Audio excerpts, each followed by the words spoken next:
کی کوشش کرنی چاہیے اور صرف اللہ کی رضا کے لیے کوشش کرنی چاہیے، کیونکہ صحابہ کرام رضی اللہ عنہم اجمعین سے یہ بات، یہ عمل ہمیں ورثے میں ملا ہے کہ صحابہ کرام رضی اللہ عنہم اجمعین ہر عمل، ہر نیکی صرف اور صرف یبتغون فضلا من اللہ ورضوانا، اللہ کی رضا کو تلاش کرنے کے لیے کرتے تھے کہ ہمارا اللہ اس سے راضی ہو جائے، دنیا کو دکھانے کے لیے نہیں کرتے تھے۔ یہ تو من و ریا کا آج ہماری نیکی کے اندر جو ہے وہ اندراج داخلہ شروع ہو گیا۔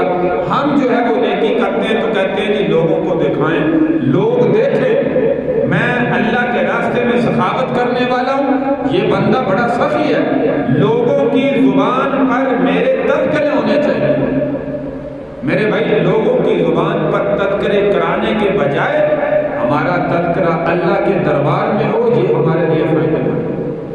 فرشتوں کی مجلس میں ہو، یہ ہمارے لیے فائدہ مند ہے۔ اللہ اپنے فرشتوں کے سامنے کہیں یہ بندہ بڑا مجھے محبوب ہے، یہ جب بھی نیکی کرتا ہے، جب بھی عمل کرتا ہے، صرف میری رضا کے لیے کرتا ہے۔